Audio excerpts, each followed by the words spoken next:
single every single day. Do it every single way. Make the single lady say, oh, Bo. And if I were gay, though I swear I'm straight, I'd make the fellas say, oh. Should we start? Oh, yeah. I'm afraid I'm gonna F this up and then No, put all don't these worry. bad you will. on YouTube. That's gonna suck. My name's John Cerrito, KL Radio here with Bo Burnham. How's it going, Bo? Good. Let's get right to the chase. So you were discovered on YouTube 4 or 5 years ago? 2006? 4 years. 4 years. So how long after the first video did you start realizing, like, oh God, this is getting a little bit bigger than I intended? Oh, I don't know. I don't know if it's gotten bigger than I intended yet. No, I was kidding. No. I was probably like, I don't know. No, it was always numbers on a screen, so I never really got, it was like always really abstract and weird. Would you watch them and be like, okay, that's 100 hits, and then 1,000 hits, and then up to the millions, you're like, holy. Yeah, well, like I don't think I can comprehend 1,000 any more than I can comprehend a million. 80 million right now, I think is the current total. Yeah. So it's all yeah. I don't think I've ever really comprehended it. I don't think you should. If I would, I'd probably just stay in my house and never leave. What was it like the first time you played a show, looking out in the crowd and seeing that people knew your songs? Oh, I don't know. That was a problem for me. I mean, it was obviously very flattering when people do. But, like, I never wanted to have a concert. I always wanted to have a comedy show where people are laughing and reacting in time. And when so whenever I see that, it's obviously very encouraging, but it's also very motivating to write new stuff because I don't want it to turn into, like, a sing-along. I wanted people to be in the moment and laughing and stuff. How long does it take you right now or show? Oh, we've only wrote 2 so far. The first one took me probably 2 or 3 years, 2 years maybe, but that was like when I was in school. Okay. So I was like kind of writing in my free time, and then the next one probably took like 1.5 years, and then this one that I'm working on, hopefully I started writing in October, and I'd hope to be done by next October with the whole hour. What's the writing process like for a comedian? Is it different than, say, like another musician? Do you sit down, like, a lot of times, say, for the next 30 minutes I'm writing a song, or is it more like you see a funny thing happen and you go, oh, write this out? For some comedians it's like that. It's, I don't know. I tend not to do that. I tend not to do very, what would you call it? Observational stuff. Mm. I tend to do, like, straight-up jokes. So sometimes they'll come to me in bits and pieces, because some songs that I have are just an amalgamation of a ton of one-liners, so I'll just throw stuff to that when I have it. And other times I'll sit down and actually have a concept and write it. But this new show that I'm trying to write is a lot of it's going to be done in the studio, like it's going to be a lot of backing tracks and stuff like that. So a huge part of it is like conceiving the idea and then getting the studio, making it, and then realizing how you put that on stage. A lot of your material is really smart humor. It's not like the quick, easy joke. Do you worry that sometimes your jokes, the audience isn't going to get it the first time around, like they have to listen back and be like, oh. Oh, I don't know. I don't think I tend to pack them so tightly. I definitely wouldn't get them the first time around. I mean, it takes me so long to write them, I couldn't get them in 5 seconds. But I think it was because I came from the internet. I was writing with the idea that people would be able to rewind it and listen multiple times. So there's a bit of a disconnect when I moved to live stage, realizing how to fix that problem. But I don't know. I think it just it gives the CDs a little bit of longevity, And even I pack them so tight that I think even if you get like 1/3 of the jokes live, there'll still be like a laugh every 30 seconds because they're coming so quickly. So I don't really worry about that. And I like the idea that like the 3rd or 4th time you listen to it, you're catching something new. I like that. Do you have to fight like doing a show in autopilot? Because you've done the show so much, you know people are going to laugh. Is it hard to fight the autopilot? This show, I actually haven't done a show since like December 10th, so this show is sweet. Look out, Augsburg. There we go. No, like I did a run in Edinburgh, the Edinburgh Festival for all of August, so I did this show every day for 30 days. And like, by like I think one day I realized like halfway through a show, oh my God, I really haven't been thinking, I've just been kind of a machine. Yeah, and that's really bad. You should never do that because you can find if you pay attention, you can find so many more moments in the material, And I recorded that hour, that Words with Words, my last hour in April, and then I did it all through October. And I mean, I did it up to October, and so by the time the special aired, I couldn't watch it because I had improved it so much in my mind. I had found so many more moments. Yeah, so I had structured that poorly, but yeah, autopilot's autopilot's bad. That's what road comedy is. The guys that do 10 minutes at clubs everywhere around the country. It seems like that's what it seems like to me. It's just like so boring and. You should be on. You go on autopilot when you hate your job. Well, you should be. You know, if you're like, I'm working Dunkin' Donuts, I'm not going to be like really into serving munchkins and shit. Like, on autopilot. But like, if you're lucky enough, I feel like I'm very lucky to have a job that I like, so I should, enjoy it. You mentioned stand-up comics, and a couple songs on the album, you kind of take little shots at stand-up comedy. Yeah. Do you think stand-up comedians aren't all they're cracked up to be, or is that just more of a joke? No, I think some. I mean, I worship so many stand-up comics. I think they're brilliant. It's such an incredible medium, but I just think the potential of the medium hasn't been explored enough. And I think like a lot of people are. I know it kind of seems above it all to say a lot of people are choosing like the easy route, but there's all these invisible rules put on stand-up, and so many comics fall into the same pattern. It's like ridiculous when the only rules are. You can stand on. All you have to do is stand on the stage and be funny. It's very cookie cutter. Yeah. All you have to do is stand on the stage and be funny. You can do anything you want. You can do, people say it's hacky if you have props or music or anything. You can do I want stand-up to be so much more theatrical. So I tend to. Get you have a theater background, right? Yeah. Well, a background as much as I did high school theater. I was gonna go to school for theater. And then comedy kind of happened. Yeah. I think that's probably more fun than school. Yeah. Definitely. Was it hard being on the road while most of your friends were going to school? Yeah, that sucked. The first year, it was just like on the road, alone, like in like hotels in South Dakota, looking at Facebook.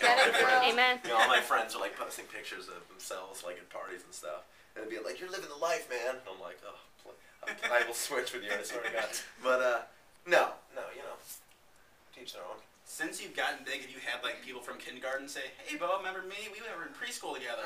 No, not really. I have people that are like, "Oh, I knew some kid who went to high school with you. He says you were a dick," and I was like, and I hang out with like 5 people in high school. I like hardly talk to anybody. It's like the cool kids. Yeah, I was like, I like name 5 people, and I was like, unless it's them, it's probably not accurate.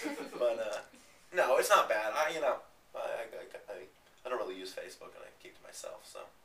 Do you update your Twitter often, or is that more of a No, I don't. I don't care what I'm doing. I know you care what I'm doing. So I throw one-liners there when I can. I do like topical humor there, because I'll never do that. In my act, I'll never talk about like Snooki or anything like that. You're not really Shore fan? No. Yeah, what? I'm a fan of them. I'm a fan of the entire show. I'm just a fan of them because they're so themselves, And I think there are people that are that and don't think they're that. Right. They're that and are so aware of what they are and are fine with it. And I think it's a bigger problem. But then again, no, I'm really not. I do think those people have blood on their hands. I do. I think like little girls overdosing at 16 or like alcohol poisoning and eating disorders can easily be traced back to those people and the Tyra Banks show and all that. We won't get started on that. You're writing your own show, right? You're working on your own TV show right now. What's that gonna be? I don't. We're writing the pilot for it. Okay. It could get made. It could not. I have no idea, and I don't know. I have no idea how much I can talk about it either. Oh, I don't. We won't play this to anybody though, seriously. So you can just tell us. Oh, good. Well, I got paid. Is the writing process for you as natural as it was in the beginning? Because in the beginning you were just throwing videos up for the hell of it, but now it's like your job to be funny. Do you feel more pressure now to be funny, or do you not care at all? No, because I can walk away at any moment. Really? And I could, in theory, I could walk away and like do theater or write. I feel like I've become a decent enough writer where I could potentially just if this didn't work out or if people got bored of me, because that's something that could totally happen. Like, so much of what I do is hung on my persona and liking me, which is I hate that variable. But so if that goes, I can always just become a writer or something. So I'm confident enough to I just write what I think's funny. And if that doesn't get me somewhere, then I'm so happy. I'd rather do that than freaking start writing jingles or McDonald's jingle. Yeah. Justin Timberlake did it. Worked for him. I know. Well, Chris Brown did it for that. I know, and he's like, and Justin Timberlake is like the funniest actor ever, right? Or he's just funny in light of the fact that he's Justin Timberlake. You've worked with some funny guys. I mean, funny people, obviously. Some like the best comics of the past, decade, really. Jonah Hill, Seth Rogen, Adam Sandler. Was that kind of like an eye-opening experience working with those guys? Eye-opening in how normal they were. I very briefly am like, they would not know who I was, I don't think, at all. Really? But just watching how grounded, nice, and amiable they were. That's more of a lesson than any. I got you. Yeah, because I think your comedy persona, or like what you think about comedy, has to be pretty self-contained. Like I try to educate myself as much as possible, but I also try not to emulate.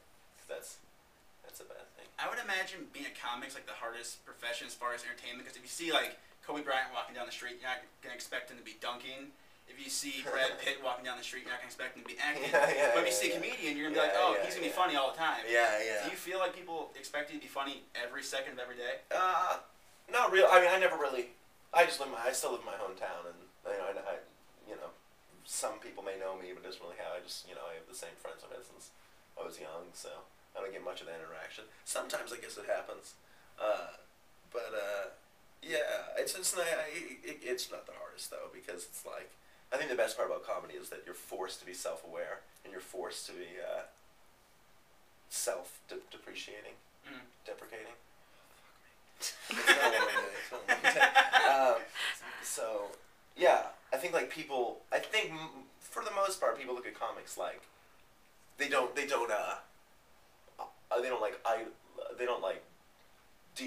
turn them into gods like they do actors. Like because actors go through so much work to make it look like they're not normal people. Like they're super attractive or all that stuff. Or athletes are super athletic and all that. Yeah. And comedians, I think, I hope to come off as normal people.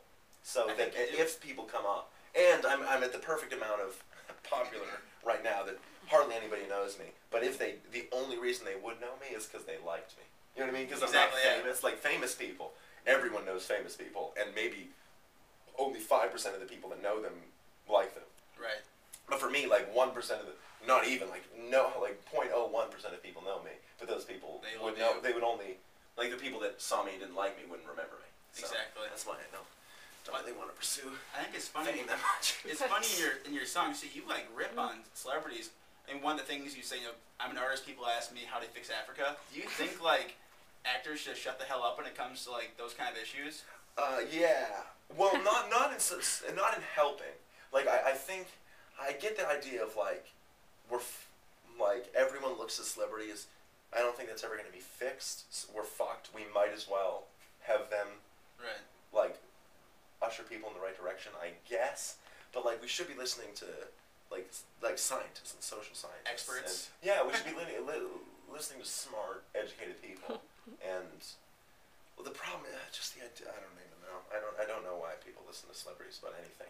I mean, like you have a shitload of money. Just donate all of that. Like that's your thing. Don't ask me to donate. Yeah. Well, like you have tons of money. Donate. And if you have a story about like there's like the Content or autism thing is great because it's a bunch of comedians talking about how they have autistic family members or something getting up, and that's great. And it's good to because it does inspire a lot of people to do that. But just to ever lecture me. Whenever celebrities are lecturing me about something, about how they're great and we're not, or just about the issues, and it's like I might be able to see the world from that perspective if I was on such a high horse. Yeah. Single every single day.